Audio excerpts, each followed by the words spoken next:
Vern Troyer was born on January 1st, 1969 in Sturgis, Michigan. He was an actor and a stuntman. His most famous role was in the Austin Powers movie franchise starting in 1999. He played Dr. Evil's protege named Mini-Me. His family was Amish, but they left the Christian group when he was still young. Everyone in his family is normal sized. He was born with a rare genetic form of dwarfism. He was only 2 feet 8 inches tall. He suffered from depression and alcoholism. His first appearance in a movie was in the 1994 John Hughes film called Baby's Day Out. Vern was a stunt double for the baby. He had small roles, no pun intended, in the movies Men in Black, Fear and Loathing in Las Vegas, How the Grinch Stole Christmas, Jingle All the Way, and My Giant. He was also in Harry Potter and the Sorcerer's Stone, Mighty Joe Young, and The Love Guru. Some of the TV shows he appeared in were The Surreal Life, Boston Public, The Girls Next Door, Sabrina the Teenage Witch, and Trailer Park Boys. He was involved in a sex tape scandal.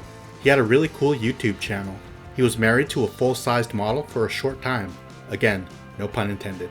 And he had no children. He died in 2018. A coroner in LA County ruled his death to be suicide from the effects of alcohol intoxication. He was 49 years old. Hervé Villechaize was born on April 23, 1943 in Paris, France. He was an actor and an artist. His biggest role was in the TV show called Fantasy Island. His character was named Tattoo. I probably watched every episode as a kid. He was on the show from 1977 to 1983. Who can forget him yelling, "Deplane! Deplane!" He was 3 feet 11 inches tall and he was a dwarf. Another big role he had was as Knick-Knack in the James Bond movie called The Man with the Golden Gun, released in 1974. He was in a few more movies and TV shows. Art was his escape from being bullied in school. He was also into photography. He moved to the US in 1964 and he eventually started acting. He had a reputation of being a womanizer. He sang a song called Why, released in 1980. He was fired from Fantasy Island after demanding to be paid as much as Ricardo Montalban. He became depressed, started drinking alcohol, and had money problems. He had some health issues including an ulcer, chronic pain, and pneumonia. In 1985, he was given probation for illegally carrying a loaded weapon. He was married twice and had no children. He died in 1993 from a self-inflicted gunshot wound. He was 50 years old. Felix Silla was born on January 11, 1937 in Italy. He was an actor and a stuntman. He was in many legendary TV shows and films. He was a dwarf and stood 3 feet 11 inches tall. He was Cousin It in the original Addams Family TV show. He played him in 17 of the 19 appearances Cousin It had. He was Twiki the Robot in Buck Rogers in the 25th Century. He was the Ewok in Return of the Jedi who flew the Hang Glider. If you weren't familiar with his name, do you at least remember the characters he played?